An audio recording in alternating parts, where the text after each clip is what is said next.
I walked into Juniper and Salt believing my 30th birthday marked the end of our family's Cold War. Instead, my father stood up, raised his champagne glass, and announced to a room full of strangers that I was a liability. They were finally cutting loose. He expected me to cry or run. He did not expect me to grab the microphone and tell the room exactly how their empire was built on a lie that belonged to me. The mirror in the hallway of my apartment told me two things. First, that the emerald silk dress I had spent $400 on fit exactly the way I wanted it to, draping over my frame with a fluidity that suggested confidence and grace. Second, that the look in my eyes was not quite joy, it was hope, and hope, when it came to my parents, was a dangerous thing to carry. I turned my head to the side, checking the clasp of my earrings. They were simple gold studs. My mother, Marianne, had always said that dangling earrings were desperate, a sign of a woman trying too hard to catch the light because she could not generate enough of her own. I had spent 30 years memorizing Marianne Hayes's rulebook. Tonight, on my 30th birthday, I told myself that I was finally following the rules correctly. For the last 6 months, things had been different. The cold silence that usually defined the gaps between holidays had thawed. My father, Gordon, had called me twice in 1 week just to ask about my job at Northgate Market Analytics. My mother had sent a card without a passive-aggressive note about my hair or my single status. They had suggested this dinner. They had insisted on it. I grabbed my clutch from the entry table. Inside was my phone, a tube of lipstick, and a folded piece of paper I had received in the mail 2 days ago. I still did not know why I was bringing the paper. It was a mistake, a clerical error from a bank I did not use, addressed to my father but seemingly routed to my address because of a similar zip code and a shared last name. I had meant to give it to him tonight, to slide it across the table and say, "Look, I am helpful. I am a good daughter." My phone buzzed. It was Lena. "I am downstairs." The text read, "And I am wearing the heels I hate. So you better appreciate me." I took a deep breath, inhaling the scent of my own perfume, a soft jasmine blend that made me feel centered. 30? It was a serious number. It felt like a threshold. Maybe on the other side of this number, I would stop waiting for the other shoe to drop. Maybe tonight, in the private room at Juniper and Salt, the Hayes family would finally just be a family. I walked out the door and locked it behind me. The drive to Briar Glen took 40 minutes.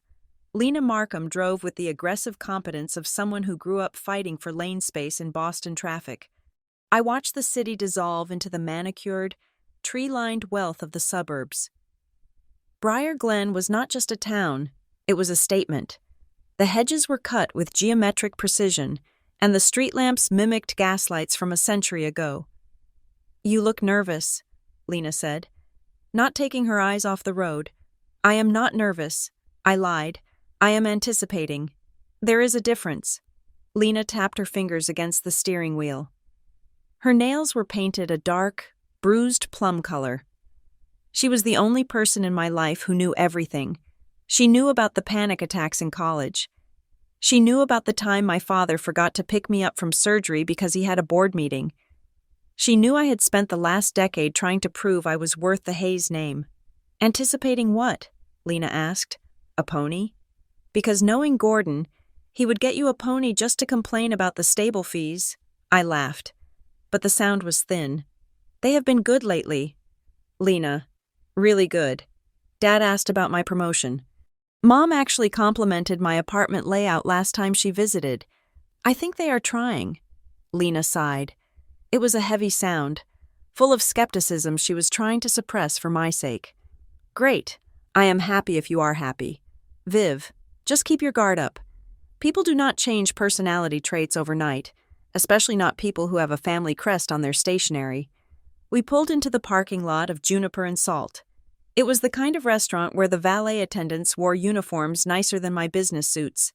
The building was a restored colonial estate, white-clapboard glowing under gentle spotlights. It looked warm. It looked inviting. As we stepped out of the car, the evening air was crisp, smelling of wood smoke and the ocean, which was only a few miles east. I smoothed my dress. "Ready?" Lena asked, linking her arm through mine. "Ready," I said.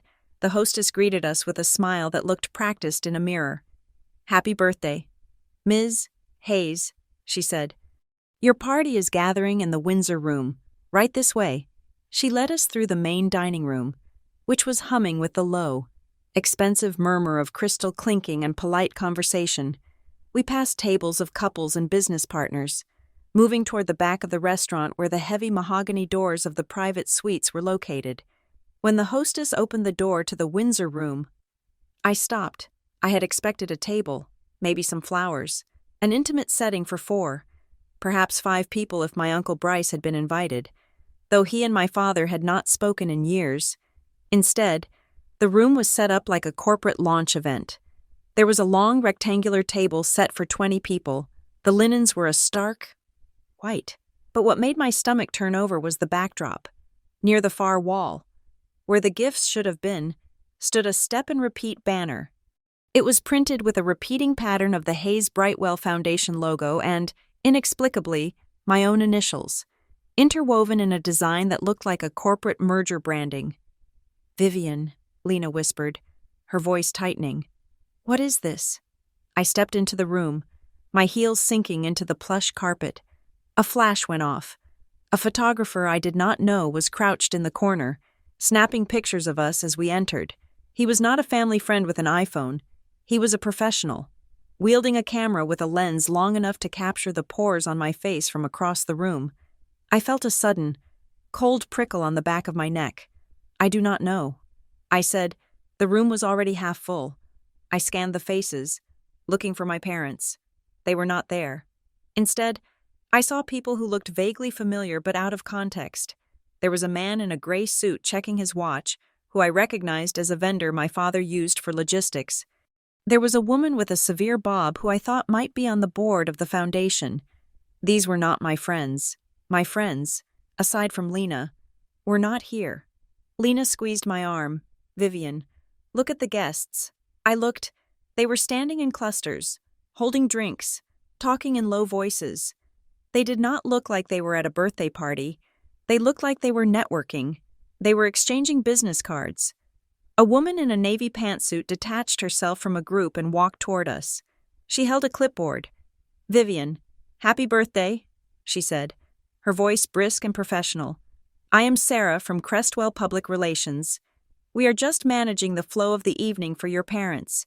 If you could stand by the backdrop for a moment, we need a few solo shots before Gordon and Marianne arrive." I stared at her. "Crestwell Public Relations?" I asked. "Why is there a PR firm at my birthday dinner?" Sarah smiled, but it did not reach her eyes. Her eyes were busy scanning my dress, assessing if I looked the part. "Your parents wanted to make sure the evening was documented properly. It is a milestone. After all, the Hayes brand is very family-focused this quarter. Now, if you could just step over there." She gestured toward the branded wall. I felt Lena stiffen beside me. "She is not a product," Lena said, her voice sharp. "She is the birthday girl. Back off." Sarah blinked, looking at Lena as if she were a mild inconvenience, like a smudge on a wine glass. "Of course. Just whenever you are ready. Vivian, we are on a tight schedule." She walked away, tapping something onto her clipboard. I looked at Lena. The cautious optimism I had felt in the hallway of my apartment began to curdle into dread. "They hired a PR firm." I whispered, "Lena." They turned my birthday into a press junket.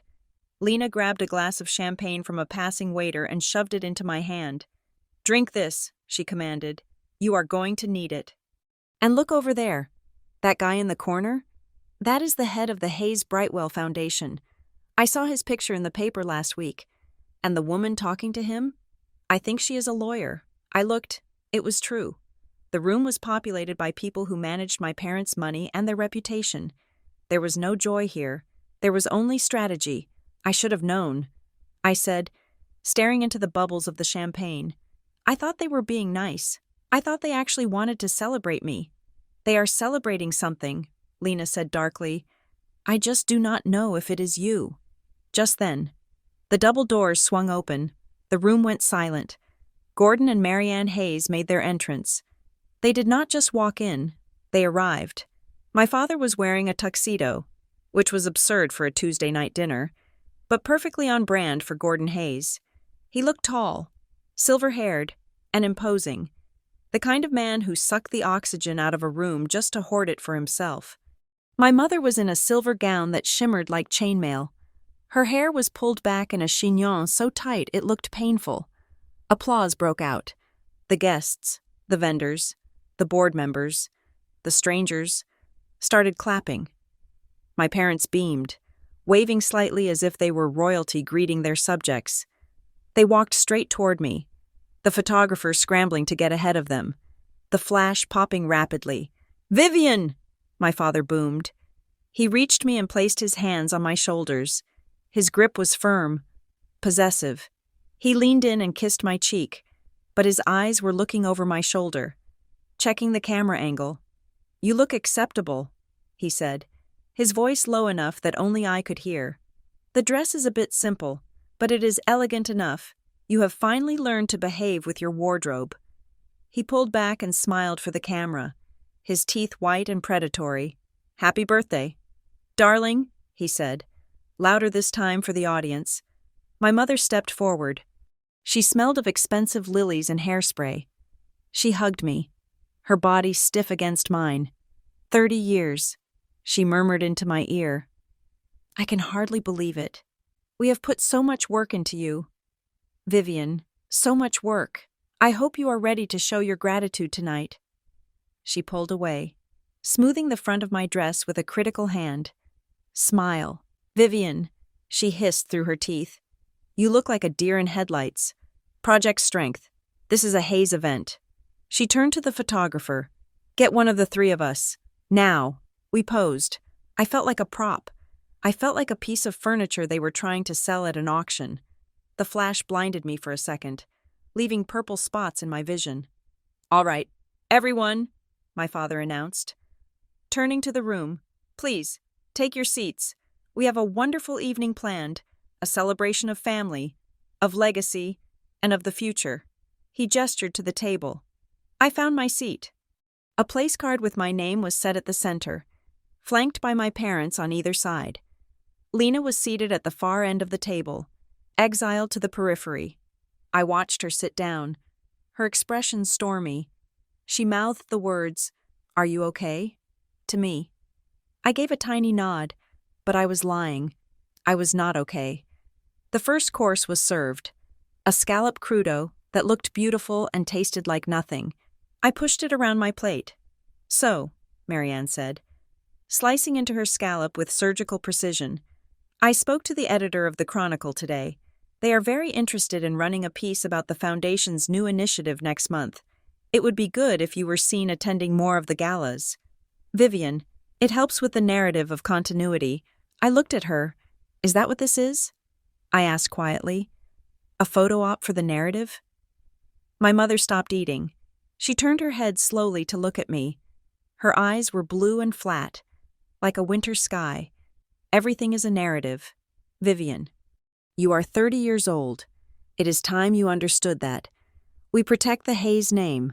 That is the job. That is the only job." My father, on my other side, cleared his throat. "Your mother is right," he said. He was not looking at me. He was looking at the Foundation representative across the table. "We live in a world of risk. Vivian, liability is everywhere. One slip, one mistake, and everything we have built can be eroded. We have to be vigilant. We have to prune the dead weight." "Prune the dead weight?" I repeated. It was a strange phrase to use at a birthday dinner. Gordon took a sip of his wine, a heavy, dark red. "You have always been a bit spirited, Vivian," he said, "emotional, unpredictable. Like that time in college when you wanted to change your major to art history, or the time you dated that musician. Risks, all of them. That was 10 years ago." "Dad," I said, trying to keep my voice steady, "and I am a data analyst now. I have a 401k. I am stable." "Stability is a matter of perception," Gordon said. He exchanged a look with the PR woman, Sarah, who was seated a few chairs down. She gave him a subtle nod. The waiter cleared the plates. The main course arrived. Steak for the men, fish for the women. Because my parents believed in gendered menu planning, I felt a knot of anxiety tightening in my chest. The conversation felt scripted. They were talking at me, not to me. They were laying track for a train I could not see yet. Throughout the meal, the words kept coming back. Loyalty, protection, brand, risk. Marianne told a story about a cousin of hers who had embarrassed the family and was cut off. She told it as a cautionary tale, but her eyes were fixed on me the entire time. "You see," she said, wiping her mouth with a linen napkin. "Family is a privilege. Vivian, it is not a right. It is something you earn by adhering to the standards set by those who came before you." I looked at my hands. I had spent my whole life trying to earn it. I had attended the right schools. I had taken the corporate job. I had dressed the way they wanted. I had bitten my tongue until it bled. What more did they want? Finally, the lights dimmed. "Here we go." Lena's voice echoed in my head. Though she was too far away to speak, 2 waiters emerged from the kitchen carrying a cake. It was a towering, architectural thing. White fondant with gold leaf.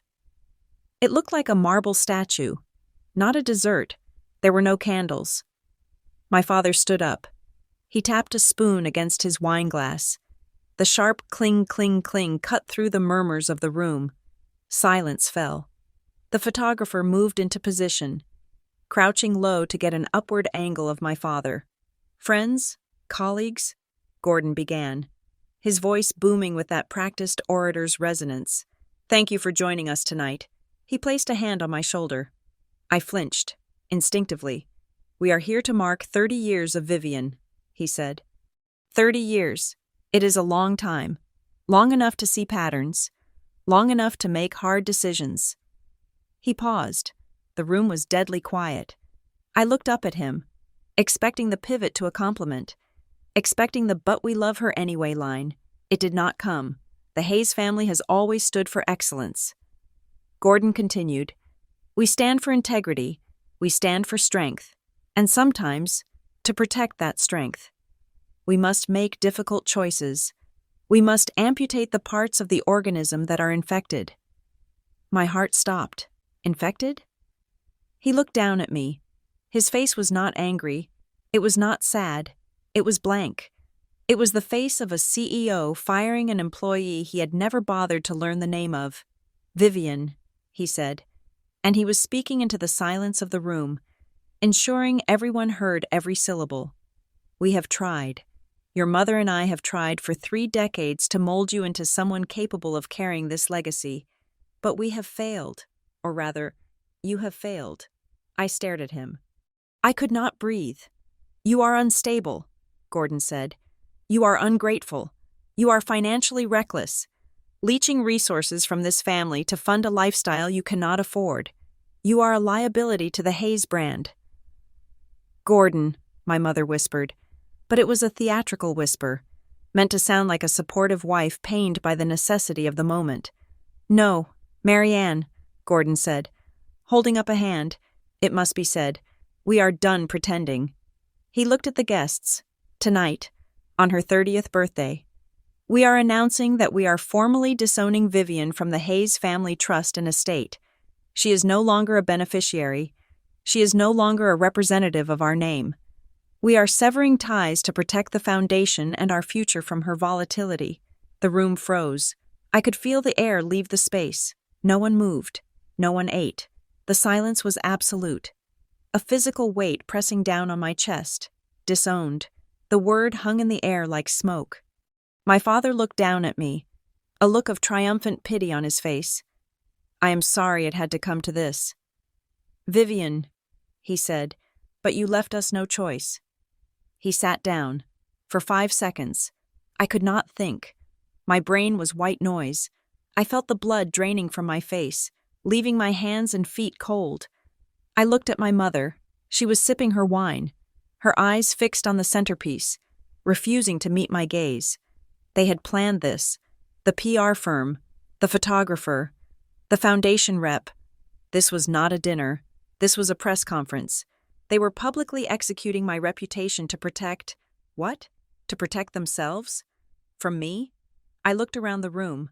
I saw the guests exchanging glances. I saw the pity, the shock, and the hunger for gossip. Then, I saw the waiter. He was standing by the door, his hand hovering over the handle. He was tense, ready to open it the moment I ran out crying. They expected a scene. They expected the unstable daughter to scream, to throw a glass, to storm out in tears, providing the perfect photo for the morning blogs. See? The caption would read, "Gordon Hayes was right. Look at her." The shock in my chest began to cool. It hardened. It turned into something that felt like steel. I was not going to run. I looked at Lena. She was half rising from her chair, her face contorted with rage, ready to come and defend me. I caught her eye and gave a nearly imperceptible shake of my head. "Sit down," I commanded silently. "I have this." I pushed my chair back. The sound of the legs scraping against the floor was loud in the silence. I stood up. My father looked at me, expecting the tears. He had his sad, disappointed face ready. I reached out and took the microphone from the small stand near the head of the table, the one my father had used for his toast. It was heavy in my hand. I looked at the room. I looked at the strangers. I looked at Sarah from Crestwell PR, who was holding her phone up, recording. "Good," I thought. "Record this." "Thank you, Father," I said. My voice was steady. It surprised even me. It was lower than usual, stripped of the pleasing, high-pitched cadence I used to make people comfortable. I turned to the guests. "I know this is awkward for everyone," I said. "It is not every day you get invited to a birthday dinner that turns out to be a public amputation." A few nervous titters rippled through the room. "My parents have told you a story tonight," I continued. "They have told you that I am unstable, that I am a liability, that I am a thief who has been taking from the family." I turned to look at Gordon. He was frowning. This was not the script. I was supposed to be crying by now. But I think it is important, in the interest of the transparency my father values so much, to clarify something. I reached into my clutch. My fingers brushed against the lipstick, the phone, and found the paper. The folded letter from the bank. I pulled it out. I did not open it. I just held it up. "I received this in the mail 2 days ago." I said, "It is from Granite Shore Private Bank." At the mention of the bank's name, the color drained out of the foundation representative's face. He dropped his fork. It clattered loudly against the china. My mother's head snapped up. Her mask of indifference cracked. For a split second, I saw it. Not anger, fear. She looked terrified. It was addressed to my father. I said, looking directly at Gordon, "But it was routed to my apartment. It is a statement for an account I did not know existed. An account listed as V. Hayes, Protected Settlement Account." Gordon's face went rigid. The vein in his temple began to throb. "Vivian," he warned, his voice a low growl. "Sit down. You are drunk.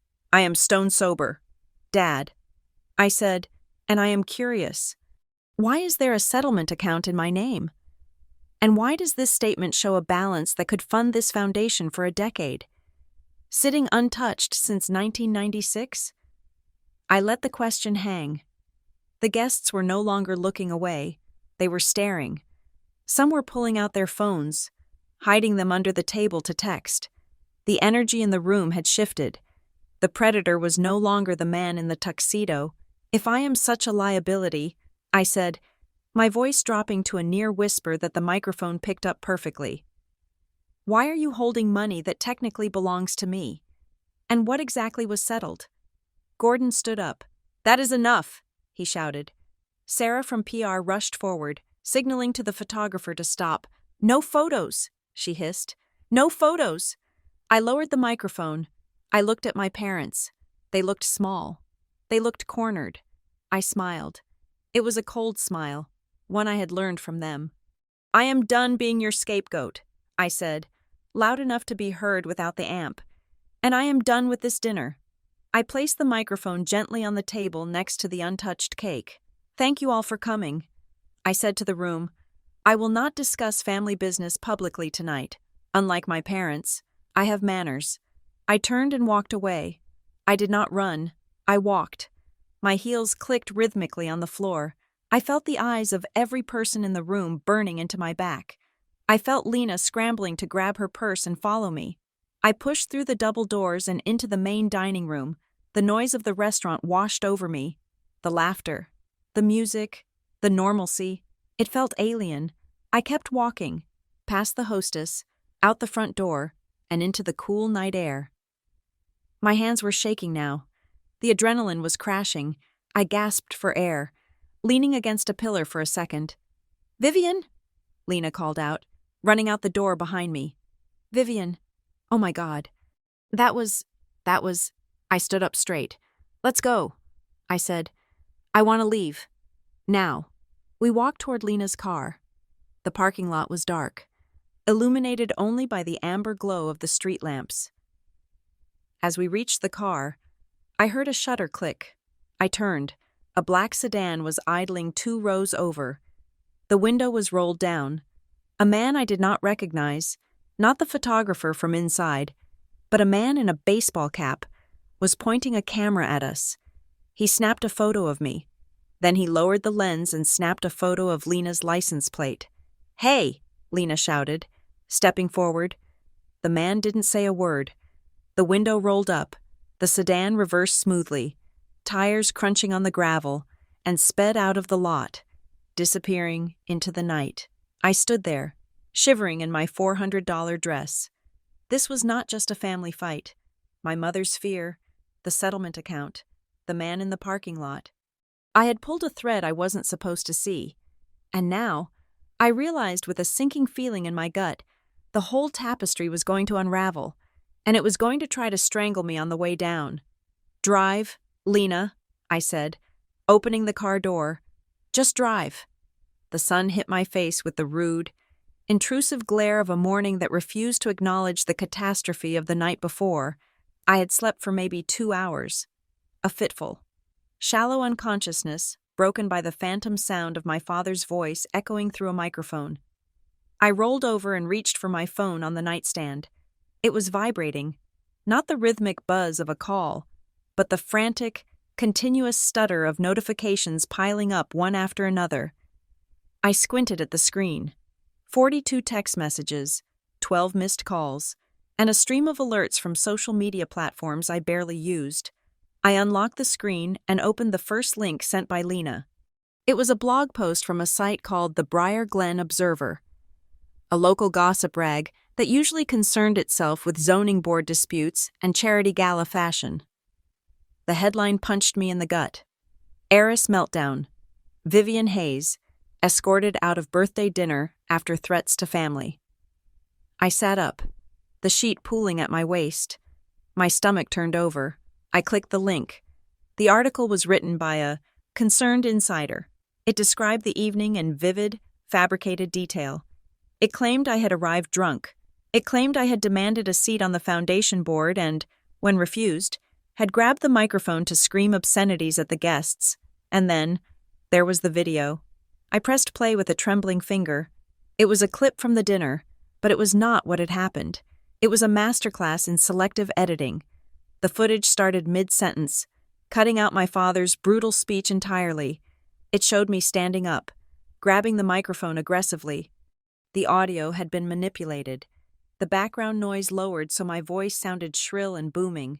"I am done being your scapegoat," the video me shouted. "I am done with this dinner." The clip cut to a shot of my mother looking terrified, then back to me walking out. The context of the bank letter was gone. The mention of the settlement account was excised. It just looked like a spoiled, unhinged woman attacking her terrified parents and storming off. I scrolled down to the comments. "Rich kids are the worst. She looks totally unstable. Look at her eyes. I heard she has been in rehab twice." I threw the phone onto the duvet as if it were burning hot. They did not just disown me, they were dismantling me. This was the work of Crestwell Public Relations. Sarah, the woman with the clipboard, had not just been there to manage the flow. She had been there to direct the scene. They had baited me. They knew I would react, and they had cameras ready to capture the reaction, edit it, and weaponize it before I even woke up. I swung my legs out of bed. I needed coffee. I needed a lawyer. I needed to understand why my parents were terrified enough of a bank statement to burn their only daughter to the ground. My phone rang again. It was not Lena. The screen read, Northgate HR. Priority. I stared at it. It was 8:15 in the morning. I answered, Vivian Hayes. I said, my voice raspy. Vivian, this is David from Human Resources. The voice on the other end said. He sounded apologetic, which was worse than if he had sounded angry. We need you to come in this morning, just for a quick chat. 9 o'clock? Is this about the article? I asked. There was a pause. Just come in. Vivian. I showered in 3 minutes. I put on my gray suit, the one I wore when I had to present bad data to clients. It was my armor. I pulled my hair back tight. If they wanted to paint me as unstable, I would look like the most boring, reliable statistician in the state of Massachusetts. The office of Northgate Market Analytics was a glass and steel box in downtown Boston. Usually, walking into the lobby gave me a sense of purpose. Today, it felt like walking into a courtroom where the verdict had already been read. My keycard still worked. That was a good sign. I went straight to the HR suite on the 4th floor. David was waiting for me. He did not smile. He gestured to a chair. Sitting next to him was the vice president of operations, a woman named Linda who had praised my quarterly report just last week. Vivian, Linda began, folding her hands on the table. We are seeing a lot of noise this morning. Regarding you and your family, it is a personal matter. I said, keeping my back straight, it has nothing to do with my performance at Northgate. Linda sighed. She slid a tablet across the table. It was open to Twitter. The video had migrated there. It had 5,000 retweets. Someone had tagged the Northgate corporate account asking, "Is this who you trust with your data? We deal with sensitive client information." Vivian. Linda said, "Trust is our currency. When an employee becomes the center of a volatile public narrative, specifically one involving allegations of financial recklessness and instability, it creates a risk profile we have to manage." I looked at her. My father is lying. I said, "That video is edited. We are not a court of law." David interjected gently. "We are a business. And right now, the optics are damaging." "So you are firing me?" I asked. "Because my parents threw a tantrum?" "No," Linda said quickly. "We are not firing you. You are a valued analyst, but we are placing you on administrative leave, indefinite, paid for the first 2 weeks. Then we will review. We just need you to step away until this blows over, until you get your house in order." She stood up. The meeting was over. I stood up too. My legs felt numb. "It is not going to blow over," I said quietly, "but I will take the leave." I walked out of the building carrying a box with a fern and my favorite stapler. I felt like a cliché. I felt punished. My parents had struck the first match, and now the fire was jumping fire breaks, burning down parts of my life that should have been safe. I sat in my car in the parking garage and called Lena. They sent me home. I said, "Come to my apartment." Lena said, "Now?" I found someone. Lena's apartment was in Cambridge, a cluttered, colorful space that smelled of old books and peppermint tea. When I arrived, there was a man sitting at her kitchen table. He did not look like the lawyers in the movies. He was wearing a corduroy jacket with patches on the elbows and wire-rimmed glasses that were slightly crooked. He was reading a file, frowning. He looked like a tired adjunct professor. "Vivian, this is Elliot Klein," Lena said, closing the door behind me. "He is a compliance attorney. He used to work for the SEC before he went private. He is the most boring man I know, which is why I called him." Elliot looked up. He did not smile. He did not offer condolences. He looked at me with sharp, intelligent eyes. "Lena says you have a bank statement that made Gordon Hayes sweat." Elliot said. His voice was dry, gravelly. I nodded. I reached into my purse and pulled out the crumpled letter. I handed it to him. Elliot took it. He smoothed it out on the table. He adjusted his glasses. He read it in silence for a long time. While he read, I paced the kitchen. They edited the video. Elliot, I said, they made me look crazy. I lost my job today. Well, suspended, but it feels the same. Elliot ignored my spiraling. He tapped a finger on the paper. This is not a standard account summary, he said. Look at the routing number. The prefix is 99. That is an internal ledger code used by private banks for escrow holdings that are not meant to generate monthly mailers. This was a mistake, a computer error. This piece of paper should never have left the bank's vault. What does that mean? I asked, stopping my pacing. It means this money is hidden, Elliot said. And look here, protected settlement account, in banking terms. Protected usually means there is a legal wrapper around it, a trust, a shell company, or a sealed court order. He looked up at me. Vivian, do you want revenge or do you want the truth? I blinked. What is the difference? Revenge is emotional. Elliot said, it is loud. It is messy. It usually ends with you in jail or broke. The truth is boring. It is paperwork. It is forensic accounting. It is digging through archives until your eyes bleed. But the truth is the only thing that will get you your life back. If you want to scream at your parents, hire a billboard. If you want to know why they are terrified of this piece of paper, hire me. I looked at Lena. She nodded. I want the truth. I said, good, Elliot said. He pulled a notepad out of his pocket. First step, we need to know what was settled.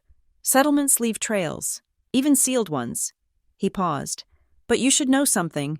If this account has been sitting there since 1996, that is 30 years ago, the year you were born.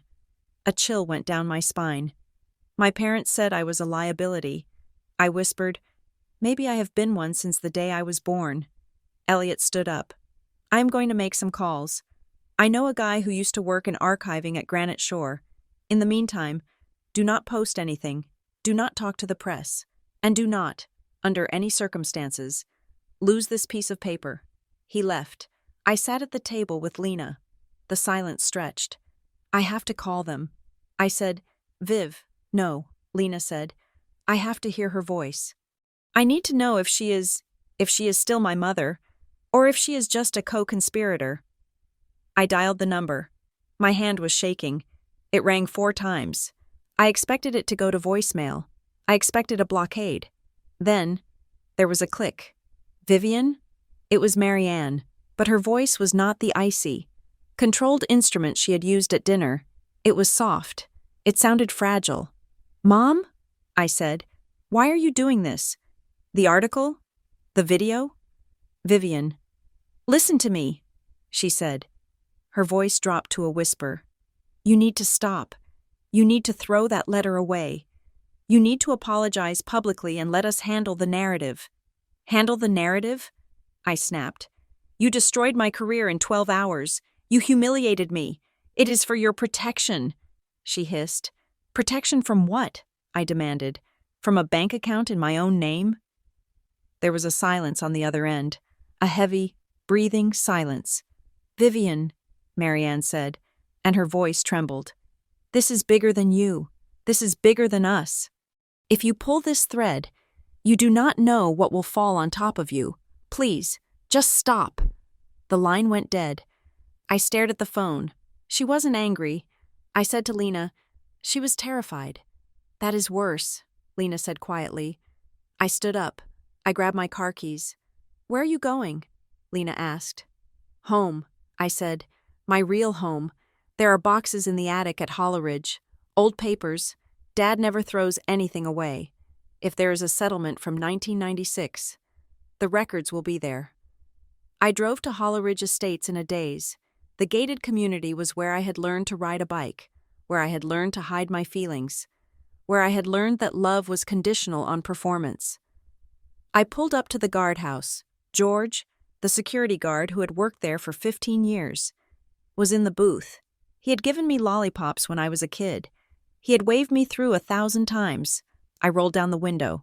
Hi, George, I said, forcing a smile. George did not smile back.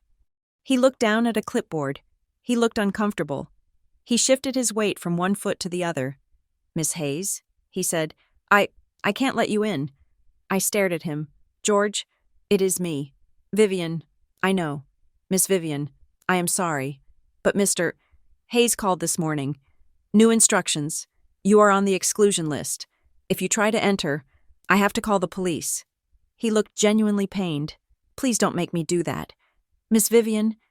I looked past him at the wrought iron gates. They were closed.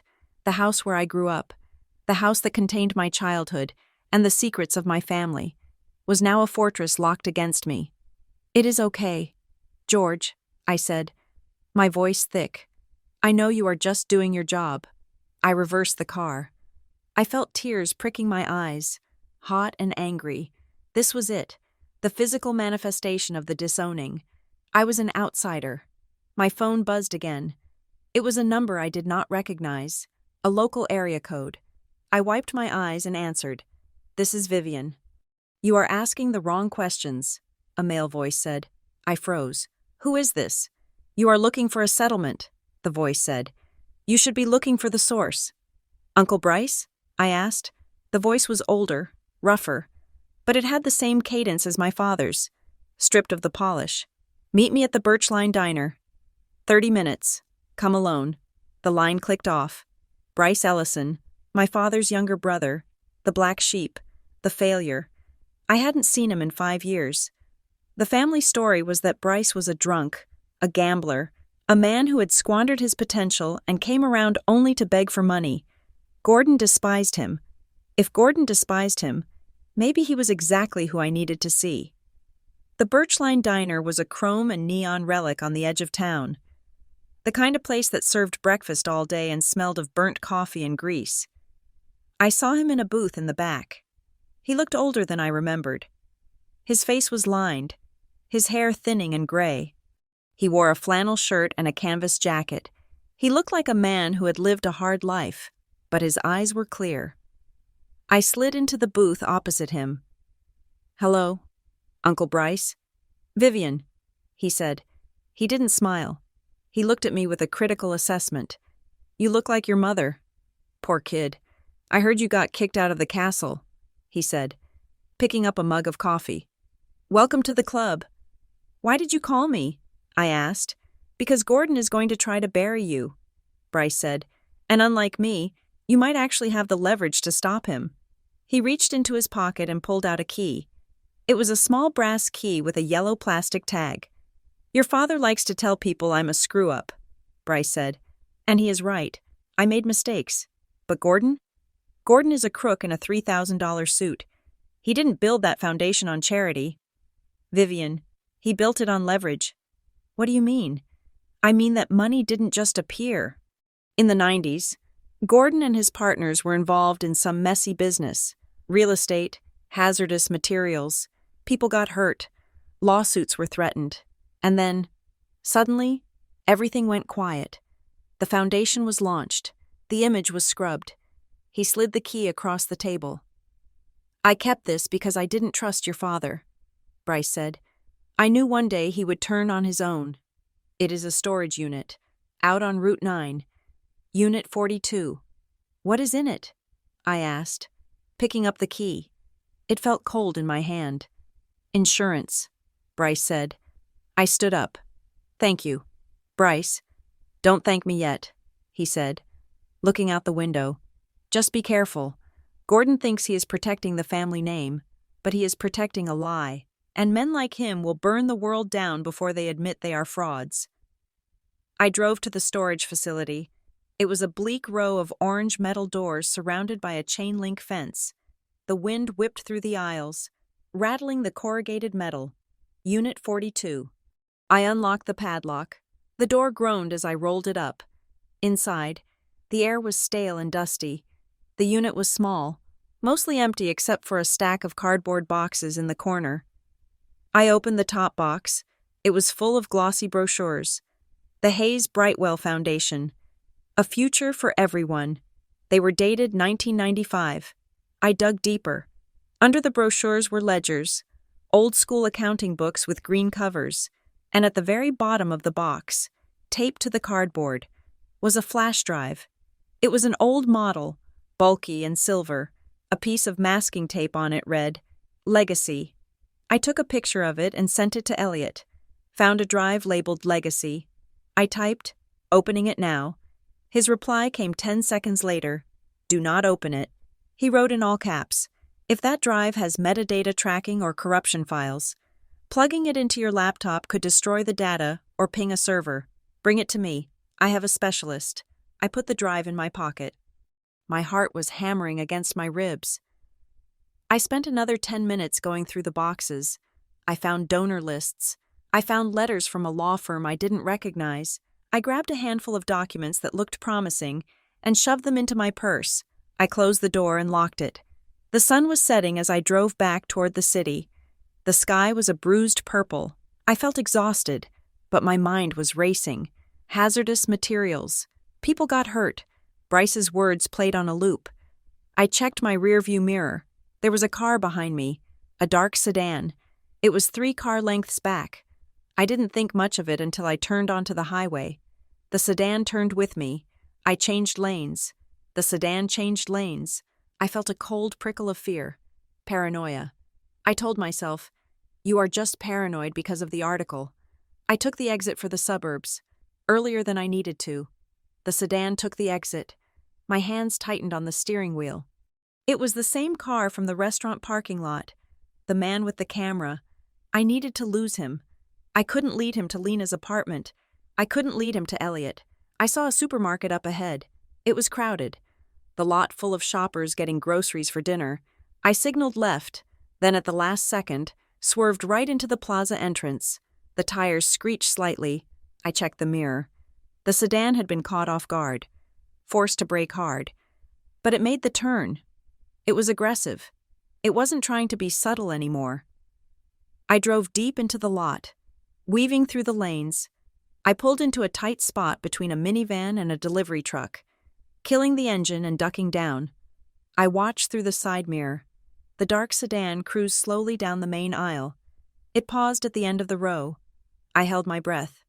The driver looked left, then right, then, slowly, the car accelerated and drove back toward the exit. I let out a breath I didn't know I was holding. They were following me, my mother said. This is bigger than you. She was right. I was not just a disowned daughter anymore. I was a target. And whatever was on that flash drive in my pocket, it was worth hunting me for. The neon sign of the 24-hour market across the street from Lena's apartment buzzed with a rhythmic, dying flicker that matched the headache pulsing behind my eyes. It was 2 a.m. I was sitting on a bar stool in Lena's kitchen, watching a man I had met 5 minutes ago handle my uncle's flash drive as if it were a vial of weaponized smallpox. Noah Rourke was Lena's cousin, but they shared nothing in terms of genetics that I could see. Where Lena was frantic energy and sharp angles, Noah was stillness. He was a large man with a beard that hid half his face and hands that moved with the delicate precision of a watchmaker.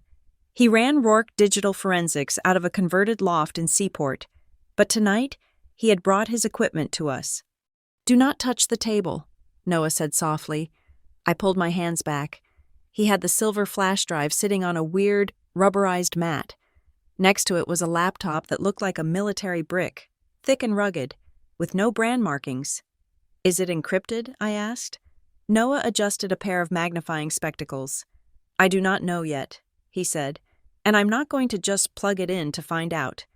If your father's people are as sophisticated as you say, this drive could have a tracking beacon or a kill switch. I plug it in. It phones home with your GPS coordinates, and then it wipes itself clean. He picked up a cable with a strange box attached to the middle of it. This is a write blocker, he explained. It allows me to look at the data without letting the computer change anything on the drive. It is a one-way mirror. I watched as he connected the drive. The air in the kitchen felt heavy.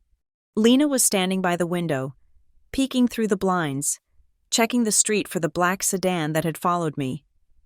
Noah typed a series of commands. The screen of his laptop scrolled with green text.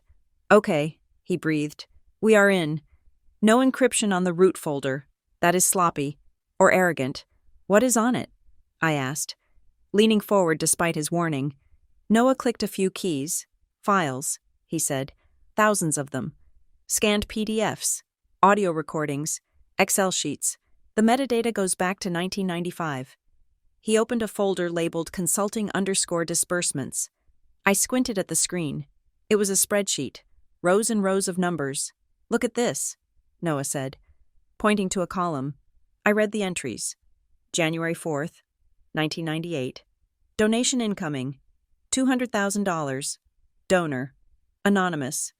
January 6th, 1998. Outgoing payment, $180,000. Vendor, Harborwick Strategies. Service, strategic consulting. I frowned. Harborwick Strategies. I whispered, Dana Wexler. The accountant I remembered from my childhood had mentioned that name once at a party. She had called them the Black Hole. Noah scrolled down. The pattern repeated, over and over again. Money came into the Hayes Brightwell Foundation from donors, sat for 48 hours, and then 80 to 90% of it was transferred out to Harborwick Strategies for consulting. They are washing it, Lena said from the window, her voice tight. They are taking charity money, tax-free, and funneling it into a shell company. But where does it go from Harborwick? I asked. Noah opened another file. This one was a scanned letter. The letterhead was from a law firm in the Cayman Islands, regarding the liquidity requirements for the aggressive expansion of the legacy portfolio. It goes offshore, Noah said, or into private equity. Your parents are not just running a charity, Vivian, they are running a tax evasion machine. I felt a wave of nausea. I had grown up attending the galas for that foundation. I had shaken hands with the scholarship recipients. I had believed the glossy brochures. Open the audio folder, I said. Noah clicked on a file dated March 10th, 2001. A voice crackled through the laptop speakers. It was younger, less gravelly, but unmistakably my father. We cannot keep him quiet forever. Gordon, he wants his share. That was not my father. That was a second voice, a man. Then my father's voice cut in. He signed the settlement. He took the payout. If he talks, we bury him. We have the leverage on his wife. Make sure he remembers that. The recording ended. Who is the other man? Lena asked. I do not know. I said. Noah clicked on another document. This one looked like a legal settlement, but the text was heavily redacted. Black bars covered almost every name and location. But at the bottom, near the signature line, one detail had been missed by the redacting marker. Beneficiary, V.H. Minor. I stared at the initials, V.H. I read aloud, Vivian Hayes, or, Noah suggested, someone else with those initials. No, I said, I was a minor in the 90s. It has to be me. I pulled out my phone and dialed Elliot. It was 3 a.m, but he answered on the first ring. We found something. I said, tell me, Elliot said. His voice sounded awake, alert. There is a settlement, I said, from the 90s, and a recurring payment pattern to a company called Harborwick Strategies, and my initials are on a legal document listed as a beneficiary. There was a pause on the line.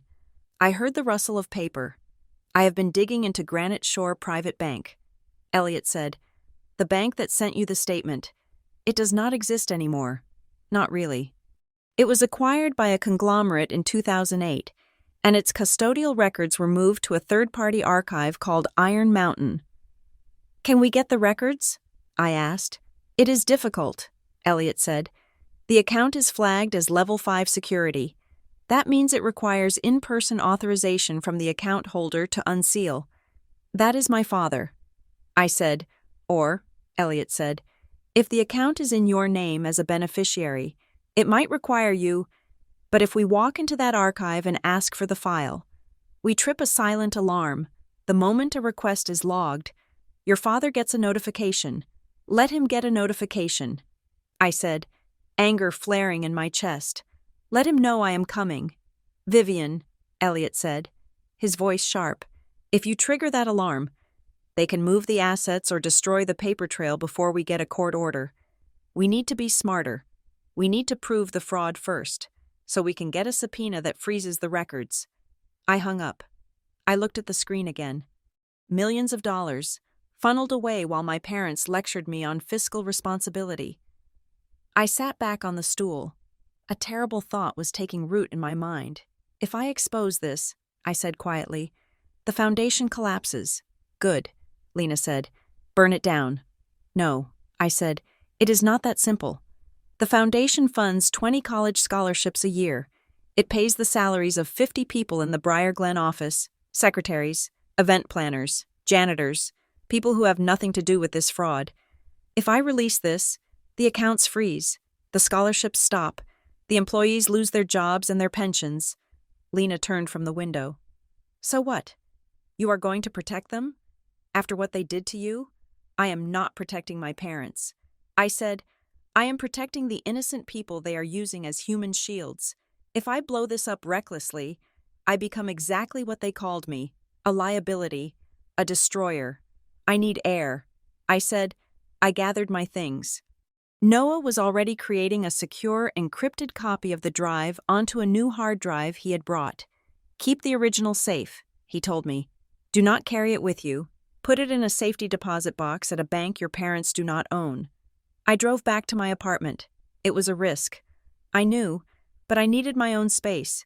I needed to shower in my own bathroom and think. My apartment building was quiet. I let myself in. Locking the deadbolt and engaging the chain, I checked the windows. They were locked. I sat on my couch, staring at the blank television screen. The sun came up, painting the room in gray light. At 8 a.m, there was a knock on the door. It was not a polite knock. It was a confident, rhythmic rap. 3 sharp beats. I froze. I crept to the peephole. It was my mother. She was wearing a cream-colored cashmere coat and sunglasses. She held a coffee cup from a cafe down the street. She looked like she was stopping by for a casual morning chat. I debated not opening it. I debated calling the police. But curiosity is a fatal flaw. I wanted to see her face. I wanted to see if the cracks I had seen at the dinner were still there. I opened the door. Marianne walked in past me without waiting for an invitation. She took off her sunglasses and placed them on my entry table. She looked around the apartment with a critical eye. You really should get a rug for this hallway, she said. It echoes. What do you want? Mother? I asked, standing by the door, refusing to close it all the way. Marianne turned. Her face was perfectly made up, but there were lines around her mouth that hadn't been there 2 days ago. I am here to offer you a parachute, she said. She reached into her oversized handbag and pulled out a blue folder. She placed it on my kitchen counter. We are prepared to stop the press, she said. The article on the Briar Glen Observer will be retracted. The video will be scrubbed from the platforms. Northgate has already agreed to reinstate you immediately upon our request. I stared at the folder. And what do I have to do? You sign this, she said, tapping the blue folder with a manicured nail. It is a non-disclosure agreement. It states that you were under extreme emotional duress at the dinner, that your statements were false, and that you waive any and all claims to the Hayes family estate and any associated trusts. I laughed. It was a dry, humorless sound. You want me to say I am crazy? We want you to say you were mistaken, Marianne corrected.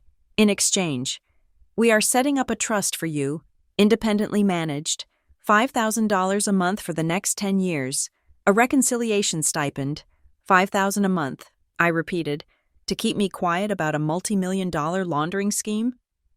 Marianne's eyes narrowed. Do not use words you do not understand. Vivian, I understand perfectly. I said, I saw the consulting fees. Mother, I saw Harborwick Strategies. The air in the room seemed to drop 10 degrees. Marianne went very still. You have been digging, she said softly. That is unfortunate. She took a step closer to me. She did not look like my mother anymore. She looked like a shark in cashmere. Vivian, she said, her voice dropping to a register that was almost tender, which made it terrifying. You think you are fighting your father and me? You think this is a family squabble, but it is not.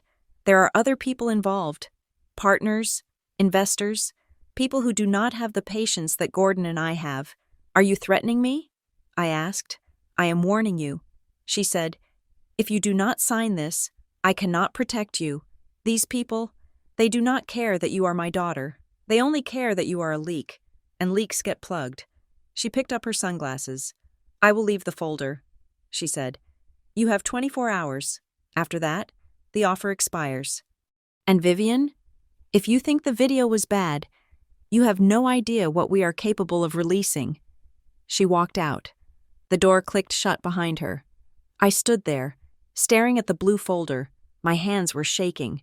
Partners, investors, Uncle Bryce had warned me. Gordon hadn't built this alone. I didn't touch the folder. I went to my laptop. I needed to talk to Elliot. But before I could open my email client, a new message pinged in my inbox. The subject line was blank. The sender was a string of random alphanumeric characters. I opened it. There was no text in the body of the email. Just an attachment. It was a photo. I clicked it open. It was a picture of me. I was maybe 5 years old, wearing a yellow swimsuit, playing in a plastic kiddie pool in the backyard of our old house. But it wasn't a posed photo. It was taken from a distance, through a window. And written across the bottom of the photo, in digital red text, were the words, "Stop digging or the truth about you goes public." I felt the blood drain from my face. The truth about me? What truth? That I was a toddler? But then I looked closer at the photo, in the background, behind the 5-year-old me.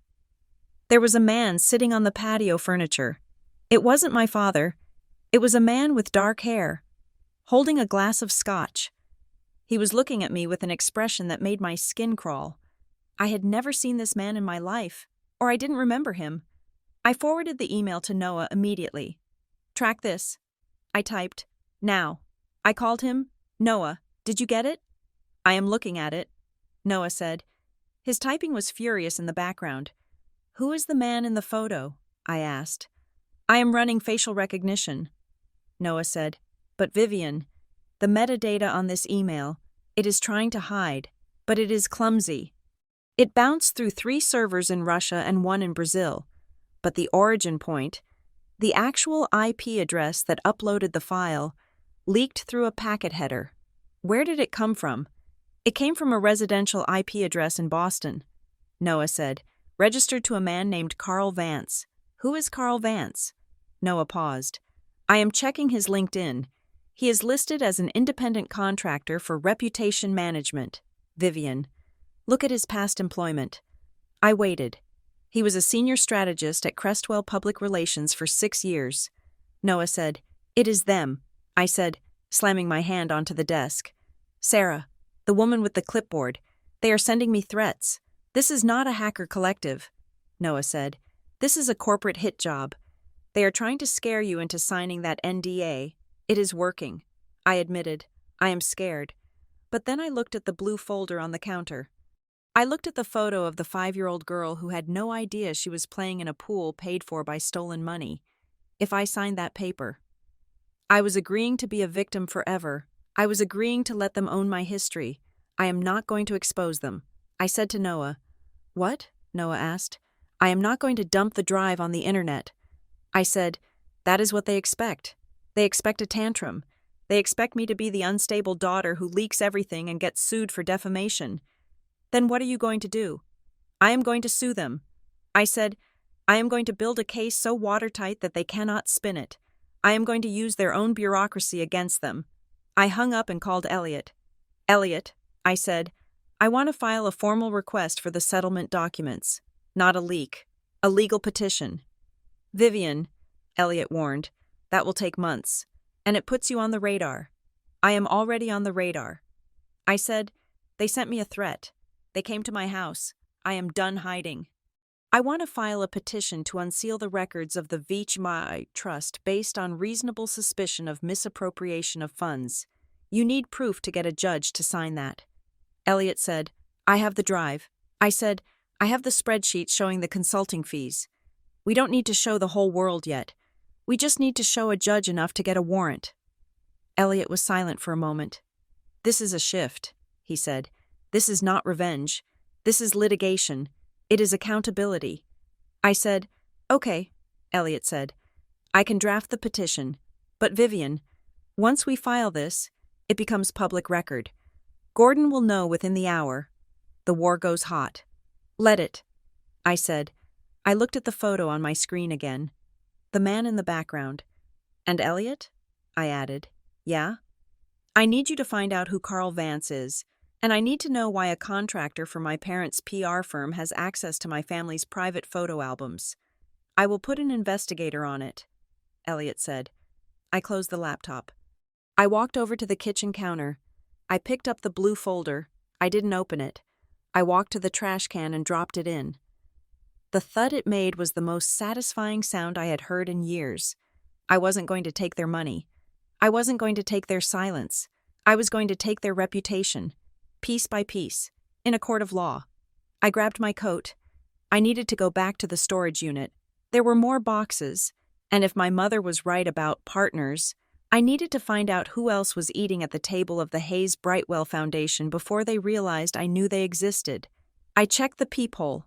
The hallway was empty. I stepped out. I was not safe. I knew that. But for the first time since my birthday, I didn't feel like a victim. I felt like a plaintiff. And in the world of the Hayes family, that was the most dangerous thing you could be. The law, I quickly learned, is not a sword. It is a stack of paper that moves from one side of a desk to another at the speed of a dying glacier. 3 weeks had passed since Elliot filed the civil petition to unseal the records of the Granite Shore settlement. I had expected fireworks. I had expected a judge to look at the evidence, the spreadsheets, the audio snippets, the recurring payments to Harborwick Strategies, and slam a gavel down in righteous indignation. Instead, I got a lesson in bureaucracy. We are in the discovery queue. Elliot told me over the phone. His voice was tired. The court clerk has flagged the request for a secondary review because of the privacy statute cited by your father's legal team. They are claiming that unsealing the document would violate the confidentiality of third parties. Who are the third parties? I asked, pacing the length of my living room. That is the catch, Elliot said. They won't say. And because the document is sealed, we cannot prove that the third parties don't exist without seeing the document. It is a circular argument designed to stall us until you run out of money or patience. I looked at the stack of bills on my counter. My savings were healthy, but not infinite, and legal fees burned through cash like a wildfire. They are betting on me giving up, I said. They are betting on you breaking. Elliot corrected. They have filed 3 motions to dismiss in 4 days. They are burying us in paperwork.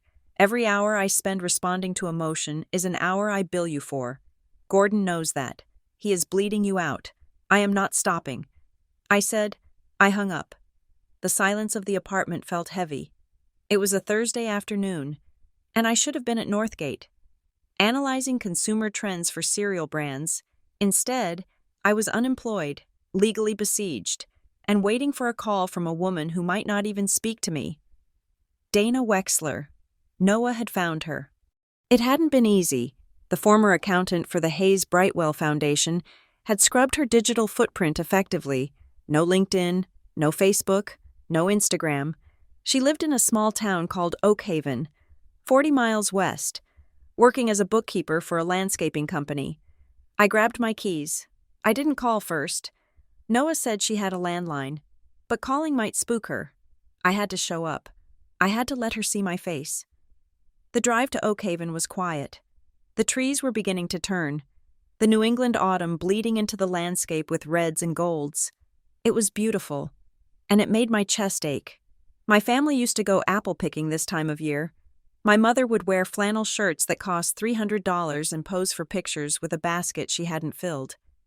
I found Dana's house at the end of a cul-de-sac. It was a modest ranch, painted a soft yellow. There was a tricycle in the driveway. I parked on the street and walked up the path. My heart was thumping against my ribs. I rang the bell. A moment later, the door opened. A woman stood there. She was in her late 40s. Wearing jeans and an oversized sweater, she had kind eyes, but they narrowed instantly when she saw me. I recognized her. She had been at the Christmas parties when I was a teenager. She was the one who always made sure the interns got plates of food. "Dana?" I asked. She stared at me. She didn't say anything. She just looked at my face, then passed me to the street. Checking for other cars. Vivian Hayes, she said. Her voice was flat. I am sorry to just show up. I said, I didn't want to call. I thought you might hang up. You were right. She said, I would have. She started to close the door. Wait, I said, putting a hand out but not touching the wood. Please, I am not here for my father. I am not here for the foundation. They disowned me. Dana. She paused. The door hovered an inch from the latch. I heard, she said softly. It was on the news. I assumed it was a stunt. Gordon loves his stunts. It is not a stunt, I said. They cut me off. They are trying to ruin me. And I found the consulting fees. Dana froze. Her hand tightened on the doorknob. I found Harborwick Strategies.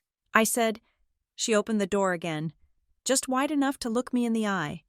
You shouldn't be saying that name, she whispered. Not out loud. I have the drive. Dana, I have the spreadsheets. I know about the money moving offshore, but I need to understand how it works.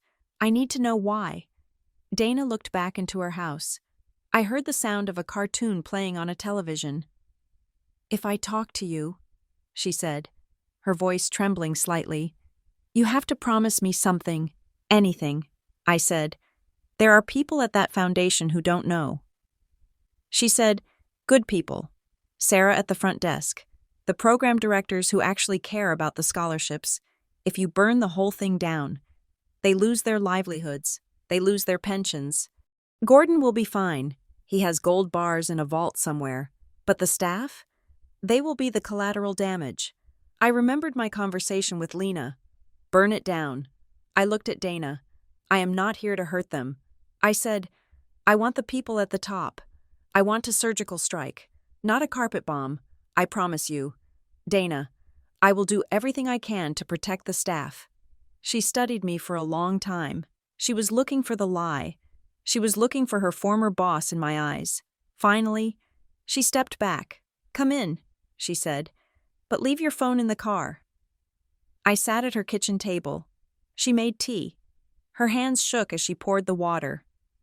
Harborwick Strategies is a ghost, Dana said, sitting down opposite me. It doesn't have an office. It doesn't have employees. It is a billing entity. What does it do? I asked. It handles the problems. Dana said, reputation management. That is what they called it on the invoices. But it wasn't PR. Crestwell handles PR. Harborwick handles the things that cannot be public. Like what? Like silencing people. Dana said, payoffs, hush money. When a donor got too handsy with a staff member, Harborwick paid the settlement. When a construction project for the new wing bypassed environmental regulations, Harborwick paid the inspector. It is a slush fund.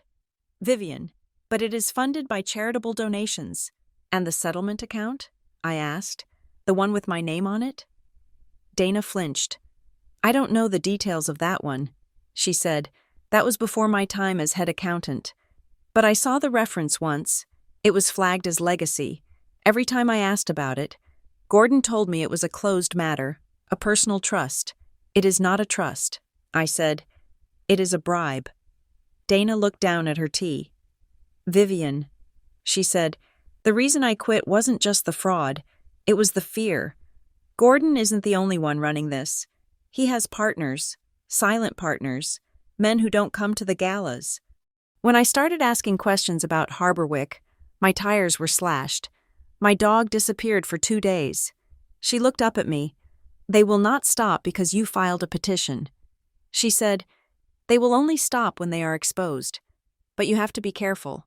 They use the law as a weapon, but they use fear as a tool. I left Dana's house with a notebook full of dates and names. I had the how. Now I needed the who. The next day, the invitation arrived. It was a thick, cream-colored envelope, heavy enough to be a wedding invitation. It was sitting in my mailbox, which was odd, because I hadn't checked my mail in 2 days. I opened it in my kitchen. The Holloridge Civic Council cordially invites you to a mediation dinner. Honoring the Hayes family legacy. Wednesday, October 15th, 7 o'clock in the evening. The Obsidian Club. There was a handwritten note at the bottom. Vivian, We believe a private conversation is overdue. Let us find a path forward. The board. It wasn't signed by my parents. It was signed by the board. I showed it to Elliot. It is a trap, he said immediately. The Obsidian Club? That is Gordon's turf. No phones allowed. Private security. They want to get you in a room without a record. I have to go. I said, Vivian. No, Elliot said. You don't walk into the lion's den just because the lion sent you a nice card. If I don't go, they win. I said, they get to say, I refused mediation. They get to tell the judge I am being uncooperative. I have to go, and I have to be the most reasonable person in the room. Elliot sighed. He rubbed his temples. Fine, but you do not go alone. I will be in the bar. Lena will be in the car out front, and you wear a wire. No wire. I said, the Obsidian Club sweeps for bugs. If they catch me with one, I look like the spy they claim I am. I will go in with nothing but my wits. The night of the dinner, I wore a black dress, high neck, long sleeves, severe. I wasn't there to be the birthday girl. I was there to be the adversary. The Obsidian Club was in the basement of a historic building in downtown Boston. It was dark wood, leather chairs, and the smell of old cigars and older money. The host led me to a private dining room. They were already there. Gordon sat at the head of the table. Marianne was to his right, and filling the other 6 chairs were the members of the Hayes Brightwell Foundation Board, men and women I had known my whole life as Uncle This and Aunt That. Vivian, Gordon said, standing up. He didn't smile. He gestured to the empty chair at the opposite end of the table. Thank you for coming. I sat down. I didn't say thank you. The room was tense. The air felt thin. We are here, began a man named Marcus, the board chairman, to discuss a de-escalation. The events of the last few weeks have been damaging to everyone, to me, mostly, I said, unfolding my napkin.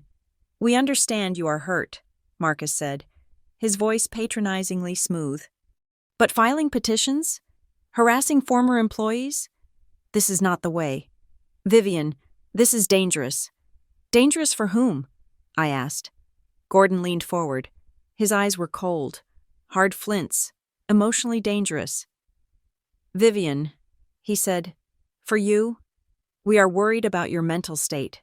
This obsession with a clerical error? This paranoia? It suggests a breakdown. He took a sip of water. We can help you, he said. We have arranged a facility in Vermont. Quiet, discreet. You can rest. You can get the help you need. I stared at him. You want to institutionalize me? I asked. That is your offer? It is not an offer, Gordon said. It is a recommendation. And if you refuse, if you continue this crusade, well, Vivian, I have friends in every industry. One call, and you will never work in analytics again. You will never work in any corporate office again. You will be toxic. The threat hung in the air. I looked around the table. The board members were looking down at their plates. They knew. They were complicit. I placed my hands on the table. I kept them perfectly still. You talk about risk, I said, my voice quiet but clear. You talk about my mental state, but let's talk about facts. I looked directly at Marcus. On January 4th, 1998, the foundation received a $200,000 donation. On January 6th, it paid $180,000 to Harborwick Strategies. Marcus blinked. His head jerked up. I looked at the woman next to him. On March 10th, 2001, another donation, another transfer. 80%. Gone. Gordon's face turned purple. Stop this, he hissed. And then, there is the settlement, I said, turning my gaze to my father. The one you call a clerical error. The one listed in the account ledger as protected settlement. V. Hayes. Minor. I leaned forward.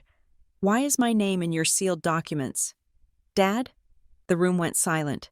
I didn't sign anything in 1996. I said I was an infant. So who signed for me? And what were you settling that required a child as a beneficiary? Gordon stood up. His chair scraped violently against the floor. You have no idea what you are talking about, he shouted. You are a child playing with fire. I am 30 years old, I said calmly, and I am asking a question. If it is just a clerical error, unseal it, show the board, show them the document right now. Gordon didn't move. He glared at me, his chest heaving, but the board members weren't looking at him with blind loyalty anymore. Marcus was looking at Gordon with a furrowed brow. The woman next to him was shifting uncomfortably. I had planted the seed. They were wondering, why won't he show it? I stood up. I think we are done with mediation. I said. I walked out. I didn't wait for the valet. I walked straight to Lena's car, got in, and locked the door. Drive, I said. Lena looked at me. Are you okay? You are shaking. I am fine. I said, but he is scared.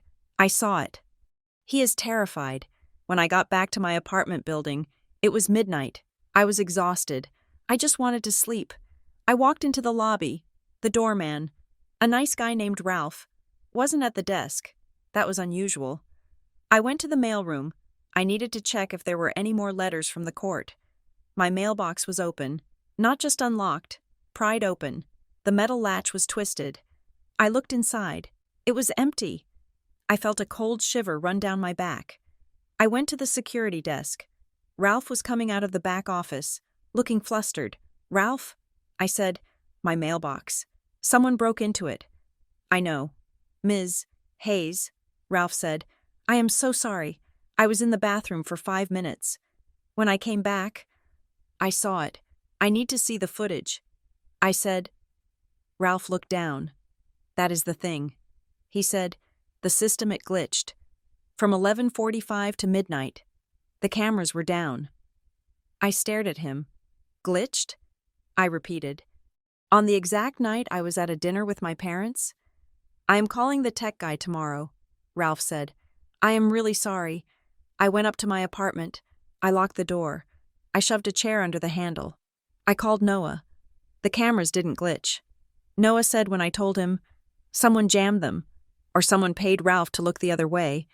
They broke into my mailbox. Noah, I said, they didn't take anything because there was nothing to take. Why do it? Psychological warfare. Noah said, they are telling you that you are not safe in your own home.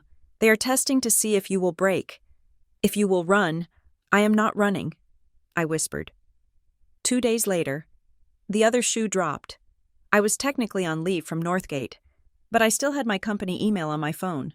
A notification popped up at 10 in the morning. Subject: Separation Agreement. I opened it. Dear Vivian, given the ongoing uncertainty regarding your personal circumstances and the potential reputational impact on the firm, we have made the difficult decision to terminate your employment. Effective immediately.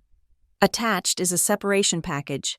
We are offering 6 months of severance, contingent on your signing a release of claims and a non-disparagement agreement. I stared at the screen. They fired me. Not to my face. Over email. I called Linda, the VP. It went straight to voicemail. I called David in HR. Voicemail. My father's threat at the dinner echoed in my ears.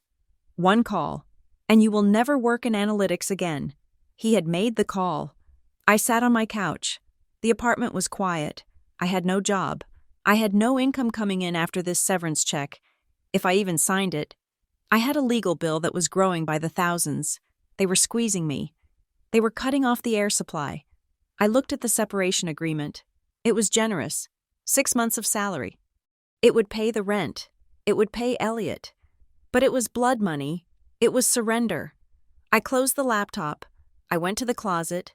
I pulled out a fresh notebook, a black moleskin. I sat down at the table and opened it to the first page. I wrote the date. October 17th, 2026, Incident Log, 1, Birthday Dinner, Public Humiliation, False Accusations, Video Manipulation, 2, Bank Statement, Granite Shore Account, Minor, Discovered, 3, Smear Campaign, Briar Glen, Observer Article, Edited Viral Video, 4, Harassment, Physical Stalking, Black Sedan, Email Threat with Childhood Photo, 5, Break-in, Mailbox Tampered with, security footage deletion. 6. Retaliation. Termination of employment from Northgate. I wrote it all down. Every date, every name, every conversation. I was not going to play their game of shadows anymore. I was building a record. If they wanted to go to court, I would bring a diary of war crimes. I called Elliot. "Don't settle," I said. "Vivian," he said, "you lost your job." "I know," I said, "and I am not signing their severance agreement either. I am not signing anything that limits my voice. Prepare the formal complaint for the oversight hearing. We are going to the Attorney General's office. That is the nuclear option," Elliot said. "Once we file a complaint with the Charities Bureau, the state gets involved. They will audit everything." "Good," I said. "Let them audit the paperclips." I hung up. My phone buzzed again. It was Uncle Bryce. "Meet me. Same place. Urgent." I drove to the Birchline Diner. I was tired. I was angry. I felt like I was made of glass that was slowly cracking. Bryce was in the same booth. He looked excited. His eyes were bright. "I heard about the dinner," he said as I sat down. "I heard you rattled the cage." "Marcus called me. He is asking questions." "Good," I said. "You need to hit him harder." Bryce said, "Release the drive. Vivian, put the consulting fees on the internet. Send it to the Times." I looked at him. "I can't." I said, "Innocent people will get hurt. Who cares?" Bryce snapped. "Gordon destroyed my life. Vivian, he cut me out of the will. He turned the family against me. He deserves to burn." I stared at him. The mask had slipped. He wasn't the kindly uncle helping his niece find the truth. He was a bitter man who saw me as a grenade he could throw into his brother's living room. "You don't care about the truth, do you?" I asked quietly. "You just want revenge." "It is the same thing," Bryce said. "No," I said. "It is not." I stood up. "I am not your weapon. Bryce, I am not doing this to settle your score. I am doing this to find out who I am, and I am doing it my way." Bryce sneered. "Your way is going to get you crushed. You are weak. Vivian, just like your mother." I leaned down, my face inches from his. "My mother is terrified." I said, "I am not." I walked out of the diner. I was alone. No job. No family. My allies were a lawyer I couldn't afford and a forensic expert I barely knew. But as I walked to my car, I felt something shift inside me. I wasn't Vivian the victim anymore. I wasn't Vivian the daughter. I was Vivian Hayes, the plaintiff, and I was done asking for permission to exist. I got into my car and opened the notebook. I added a new line. 7. Bryce Ellison, motivated by malice, attempted to manipulate strategy. Neutralized. I closed the book. Let them come. I thought, I am ready. The timeline was accelerating.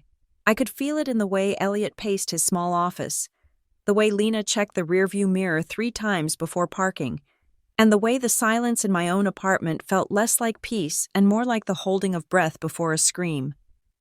Elliot had pinned a map of Candleford Harbor to his whiteboard. It was a coastal town an hour north, known for old whaling money and new tech estates.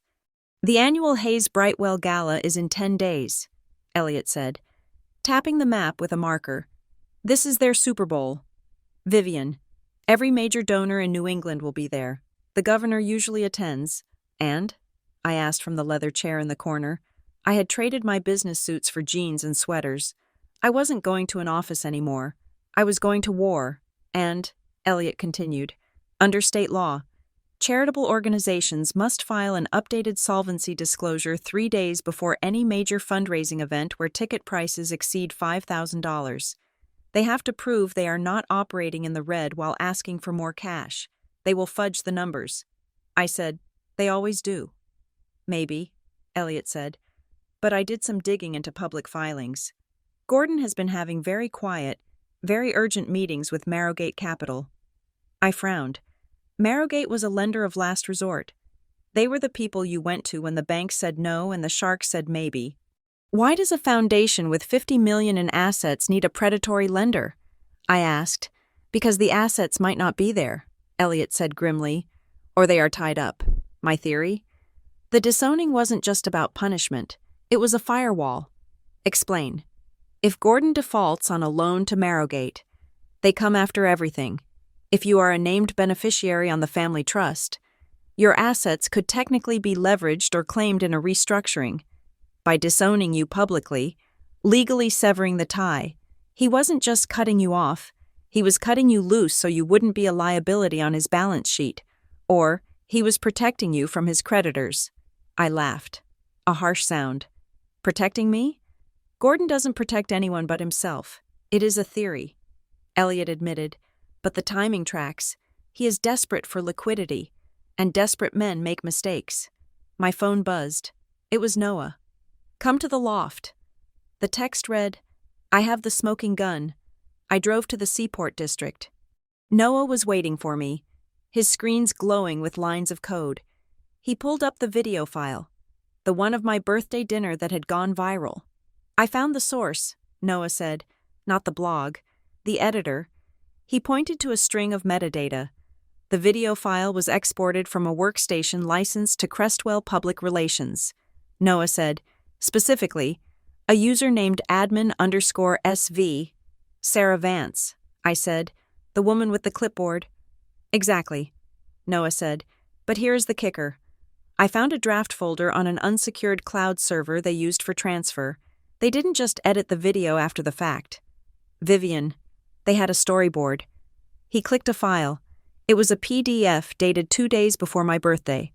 Project, Severance. The title read, Scene 1, The Provocation. Scene 2, The Reaction. Scene 3, The Exit. I stared at the screen. My blood ran cold. They scripted it. I whispered. They knew exactly what buttons to push. They knew I would grab the mic. They mapped out my humiliation before I even picked out my dress. This proves malice, Noah said. This proves it was a premeditated character assassination. We can release this. We can destroy their narrative in 5 minutes. I reached out and touched the screen, tracing the words, the provocation. No. I said. Noah looked at me, surprised. Why not? This clears your name. If I release this now. I said, it becomes a tabloid war. They will spin it. They will say it was a crisis management plan because they knew I was unstable. They will claim they were just preparing for the worst. It is not enough. Noah, I need to hit them where it actually hurts. The money. I left the loft with the evidence on a secure drive. I had the gun, but I wasn't going to fire it until I could see the whites of their eyes.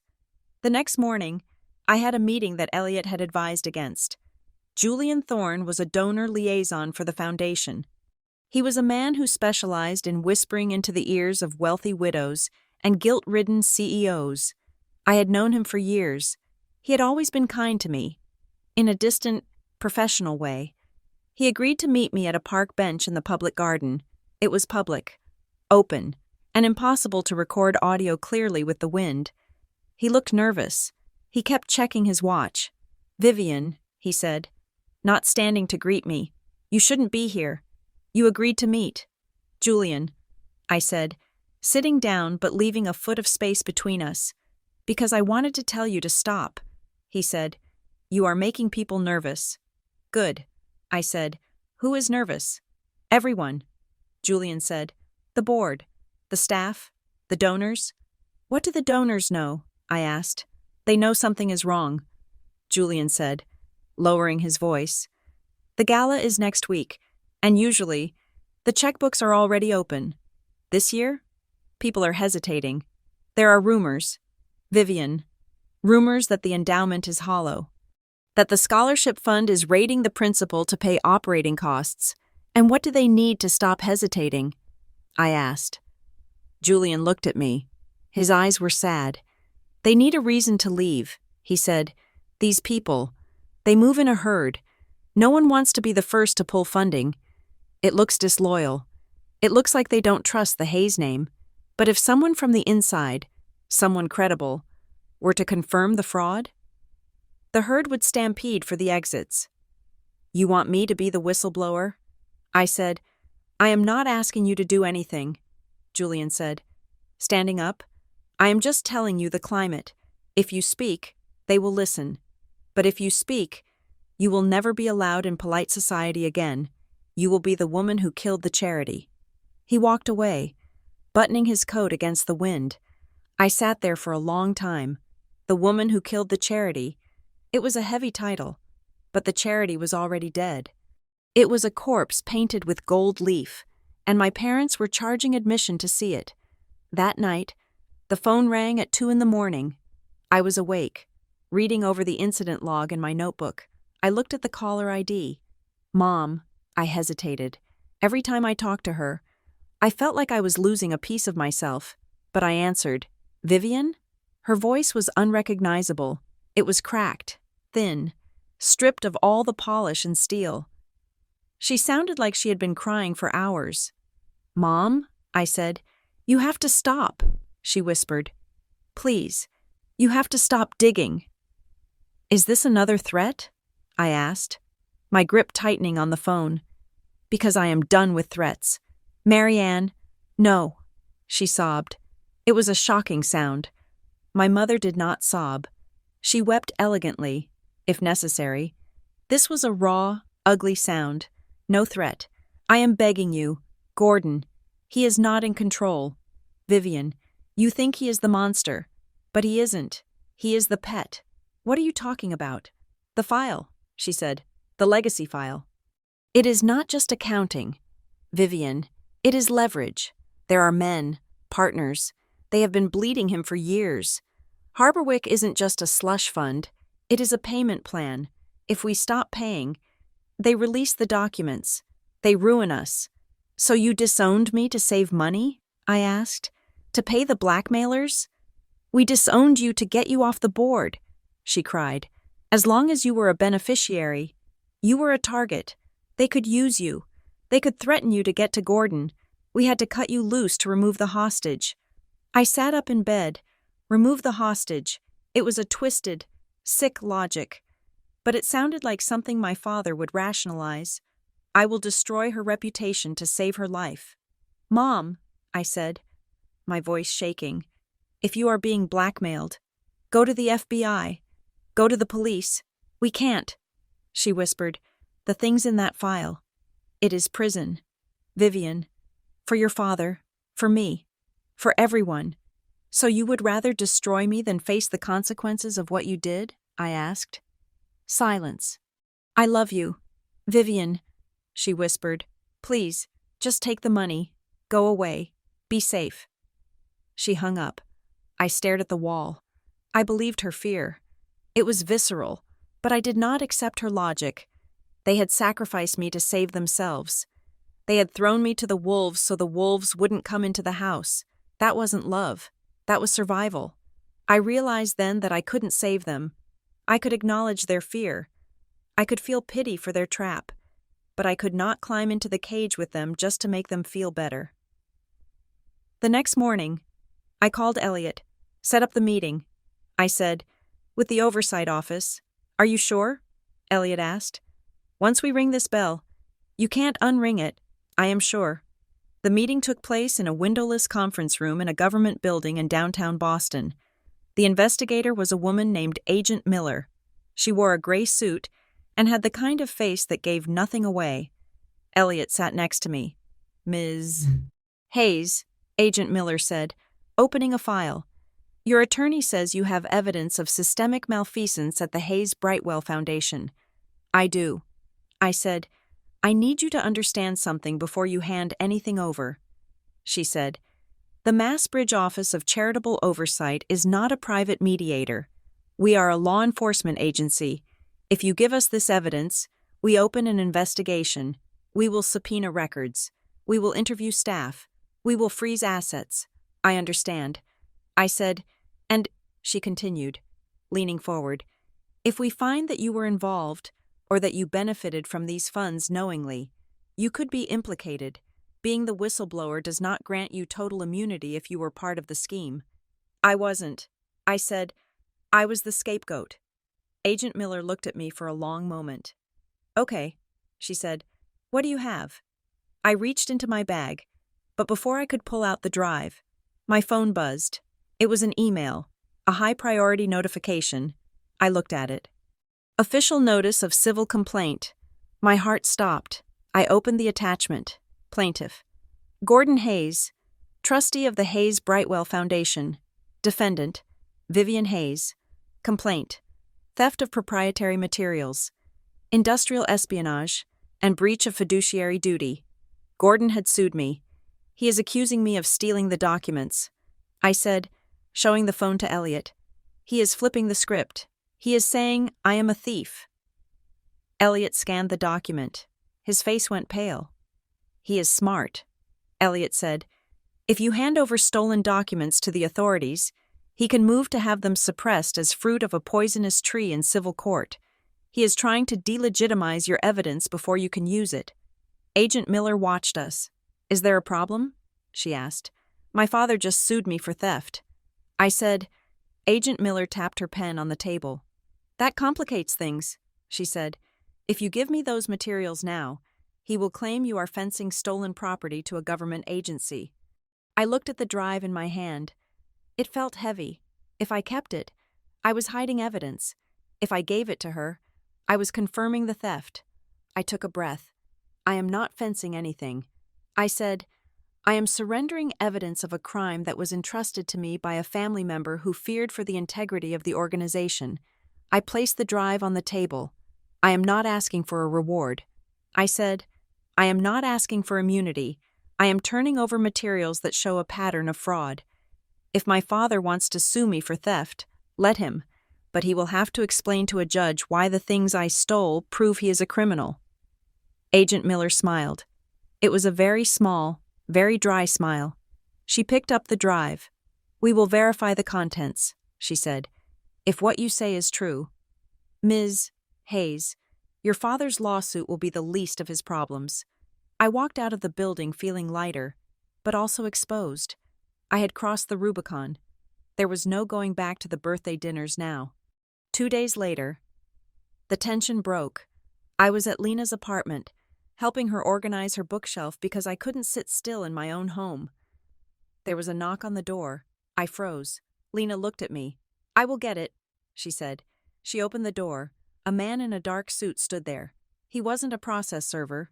He held a briefcase. Ms. Hayes? He asked. Looking past Lena to me, I stepped forward. Yes? My name is Sterling. I represent the private interests of the Hayes family. May I come in? No. Lena said, you can talk here. Sterling nodded. He didn't look offended. He looked like a man who was used to being disliked. I am authorized to present you with a final offer of settlement, he said. He opened the briefcase and pulled out a document. It was thick, bound in blue paper. Gordon and Marianne Hayes are prepared to offer you a lump sum payment of $5 million, Sterling said. Lena gasped. $5 million? She repeated. Sterling continued, ignoring her. In addition, they will issue a joint public statement retracting all previous allegations of instability. They will frame the birthday incident as a misunderstanding caused by medical stress. Your reputation will be fully restored. You will be welcomed back to family events. And what do I have to do? I asked. I felt nothing. The number was huge, but it felt like monopoly money. You will sign this agreement, Sterling said.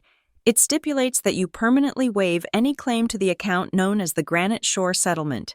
You will affirm that the account does not exist and that any documents suggesting otherwise are forgeries. You will cease all contact with the Office of Charitable Oversight immediately. I looked at the document. It was everything I had thought I wanted. Money, my name back, my parents. But it was a lie. It was a $5 million lie designed to bury the truth forever. If I signed this, I was safe. I was rich. But the scholarship students, the employees, the people Dana Wexler talked about, they would still be shields. The washing machine of Harborwick strategies would keep spinning, and I would be the one pouring the detergent. I looked at Sterling. The account exists, I said. Sterling sighed. Ms. Hayes, this is a very generous offer. It is a lifeline. If you refuse this, the litigation will proceed. Your father will pursue the theft charges. You could face jail time. I am not afraid of jail. I said, I am afraid of becoming them. I took the document from his hand. I walked to Lena's stove. I turned on the gas burner. "Vivian!" Lena shouted. I held the corner of the document to the flame. It caught instantly. The blue paper curled and blackened. "Tell my father," I said, dropping the burning papers into the sink and turning on the water, "that his credit is no good with me." Sterling watched the soggy, charred mess in the sink. He didn't blink. "You are making a mistake," he said. I opened the door. "Get out." He left. I stood in the kitchen, smelling the smoke. Lena looked at me with wide eyes. "You just burned $5 million. She whispered. "No," I said. "I just bought my freedom." I turned to her. "Call Elliot. Tell him we are not waiting for the hearing. We are going to the gala." "The gala?" Lena asked. "You are banned." "I know," I said. "But Agent Miller said the case becomes bigger than me once I go on record." "Well, I am on record. Now I need to make sure the public sees the truth before my father can bury it under a theft trial. We are going to crash the party, Lena, and we are going to bring the truth with us." The burning of the settlement offer had left a smell of sulfur in Lena's kitchen that lingered for days. Or perhaps it was just the phantom scent of a bridge I had incinerated. I had turned down $5 million. I had chosen war. And now, the battlefield had shifted from the shadows of private dinners to the fluorescent glare of the Briar Glen Municipal Court. The hearing was technically a preliminary inquiry by the Office of Charitable Oversight. Triggered by my submission of the drive and my father's retaliatory lawsuit for theft. But when Lena pulled her car up to the courthouse steps, it looked like the premiere of a blockbuster movie. There were vans with satellite dishes. There were photographers jostling for position behind police barricades. There were reporters with microphones, their breath puffing in the chilly October air. "They leaked it," I said, staring out the window. "Of course they did," Lena said, her knuckles white on the steering wheel. "If they can't buy your silence, they will try to drown your credibility in noise. They want this to look like a celebrity feud, not a fraud investigation. If it is a circus, nobody takes the clowns seriously." I took a deep breath. I was wearing a navy blue suit, no jewelry, hair pulled back. I looked like what I was, a data analyst prepared to present a report. "Ready?" Lena asked. "No," I said. "Let's go." We stepped out of the car. The wall of sound hit us instantly. Shouts of "Vivian!" and "Ms. Hayes!" and "Is it true you stole from the cancer fund?" I kept my head forward. I did not smile. I did not frown. I walked with the mechanical precision of someone who had memorized the route to safety. Elliot met us at the metal detectors. He looked tired, but his suit was pressed sharp enough to cut paper. "Don't look at them," he murmured as we passed through security. "Crestwell has planted half those questions. They want a soundbite of you snapping." "I am not going to snap," I said. The hearing room was small, wood-paneled, and claustrophobic. My parents were already there. Gordon sat at the plaintiff's table, flanked by 3 lawyers in identical gray suits. He looked impeccable, radiating the aggrieved dignity of a patriarch betrayed by a wayward child. Marianne sat behind him, staring at her hands. She looked smaller than I remembered. The presiding officer was a judge named Justice Holloway, a woman with a reputation for despising theatrics. She sat alongside Agent Miller from the Oversight Office. "This is an evidentiary hearing," Justice Holloway announced, her voice cutting through the murmuring gallery.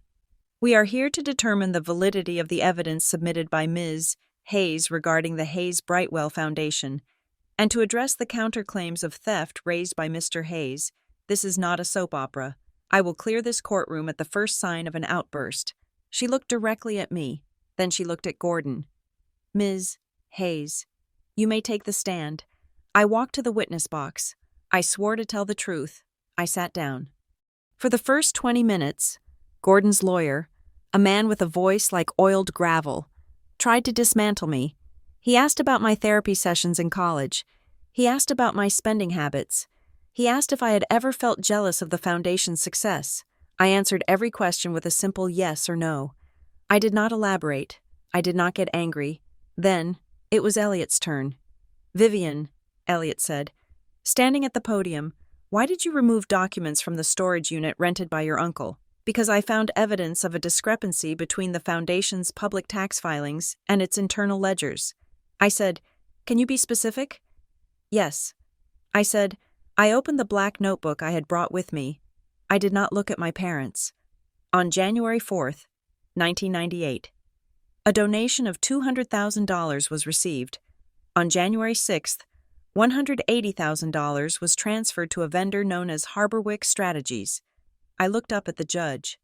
"This pattern repeats 47 times over a period of 12 years. I continued. "The total amount transferred to this entity exceeds $14 million. In every instance, the transfer occurred within 48 hours of the donation. The room was silent. Facts have a weight that emotion does not. $14 million was a heavy number." "And what services did Harborwick Strategies provide?" Elliot asked. "I found no invoices for services." I said, "No contracts, no deliverables, only payment confirmations." Gordon's lawyer jumped up. "Objection. The witness is not a forensic accountant. She is speculating on the nature of these payments. I am a data analyst," I said calmly, speaking into the microphone before the judge could rule. "My job is to identify patterns. A company that receives 90% of incoming revenue without generating a single invoice is a statistical anomaly. In my industry, we call that a laundering vehicle." Gordon slammed his hand on the table. "She is lying," he shouted. Justice Holloway banged her gavel. "Mr. Hayes, one more outburst and you will be held in contempt." Gordon sat down, smoothing his tie, but his face was red. Elliot nodded to me. He turned to the screen set up in the corner of the room. "Your Honor," Elliot said, "the plaintiff claims that Ms. Hayes is unstable, citing a video from her 30th birthday party that circulated online. We would like to submit into evidence the metadata from that video file." The screen flickered to life. It showed the file path Noah had found: Crestwell PR/projects/severance/draft_01. This video was edited by a contractor employed by the Hayes family's public relations firm. Elliot said, "The file named Severance appears in the creation logs 2 days before the party took place." A ripple of whispering went through the gallery. The reporters in the back row started typing furiously on their laptops. This was not a spontaneous recording of a breakdown. Elliot said, "This was a premeditated production, a script." I looked at my mother. She had closed her eyes. Elliot then pulled up the email with the childhood photo, the threat I had received. "And this," Elliot said, "an email sent to Ms. Hayes threatening exposure if she continued her inquiry. The IP address traces back to a residential connection owned by a senior strategist at that same PR firm." Justice Holloway looked at the screen, then at Gordon's legal team. Her expression had shifted from boredom to sharp, predatory interest. "This is moving beyond a family dispute," she said. "This looks like witness intimidation." Gordon's lawyer stood up, looking flustered. "Your Honor, these are third-party contractors. Mr. Hayes had no knowledge of their rogue actions. Then Mr. Hayes has very poor control over the people he pays." Justice Holloway said dryly, "Call your next witness." Gordon Hayes took the stand. He buttoned his jacket as he sat down. He looked the part of the benevolent philanthropist. He spoke of his love for the community, his dedication to the scholarship fund, his heartbreak over his daughter's illness. "Vivian has always struggled," he said, looking at the jury box with sad, soulful eyes. "We tried to protect her, but when she started stealing confidential files, risking the privacy of our donors, we had to act." Elliot stood up for cross-examination. "Mr. Hayes," Elliot said, "you claim the documents Vivian took are proprietary." "They are," Gordon said. "And you claim the account she referenced, the Granite Shore settlement, is a fabrication? A clerical error?" Gordon nodded. "It was a mislabeled file from a merger decades ago. It has no relevance to the Foundation." Elliot walked to the table and picked up a piece of paper. "If it is a clerical error," Elliot said, "why did you attempt to access the archived records of that specific account 3 days after Vivian's birthday?" Gordon froze. I wanted to verify what she was talking about." He said, "You accessed the Iron Mountain archives," Elliot said, reading from a log. "You attempted to initiate a withdrawal, but you were denied because the account requires a dual signature. I never authorized a withdrawal. Gordon snapped. I just wanted to close the ledger. Close the ledger? Elliot repeated. You just said the ledger was a clerical error. How do you close an error that doesn't exist? And how did you know it had a balance to withdraw if you hadn't seen it in 30 years? Gordon blinked. He realized the trap too late. As the trustee, I have a duty to manage all assets, he stammered. But you said it wasn't an asset. Elliot pressed. You said it was a mistake. Which is it? Mr. Hayes? Is it a mistake? Or is it a hidden account containing funds you tried to liquidate before this hearing? Gordon looked at his lawyer. His lawyer was looking at the ceiling. I have nothing further, Elliot said. The doors at the back of the courtroom opened. Call Dana Wexler, Elliot announced. Gordon whipped his head around when he saw Dana walking down the aisle. The blood drained from his face so fast he looked like a corpse. Dana looked terrified. She clutched her purse to her chest, but she walked to the stand. She was sworn in. Ms.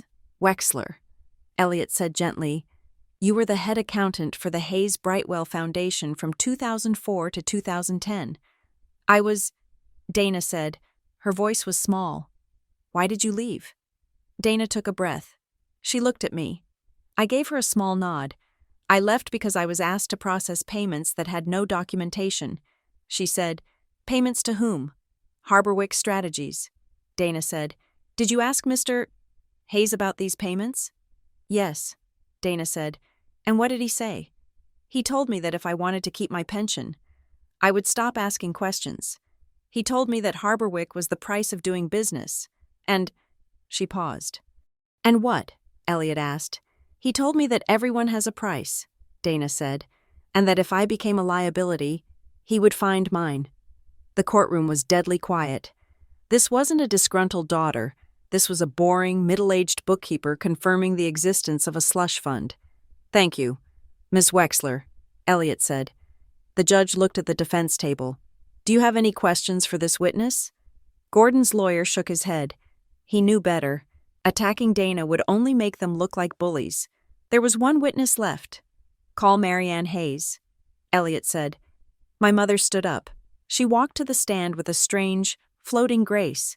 She didn't look at Gordon. She didn't look at me. She looked at a spot on the wall behind the judge. Mrs. Hayes, Elliot said, you are a board member of the foundation. Yes, she said. Did you vote to disown your daughter on the night of her 30th birthday? Yes. Why? Marianne was silent for a long time. The air conditioning hummed. Was it because she was unstable? Elliot asked. No, Marianne said softly. Was it because she was stealing?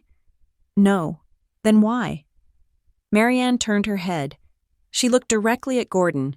There was no love in her eyes. There was only exhaustion. We did it to remove the hostage, she said. A gasp went through the room. Explain, Elliot said.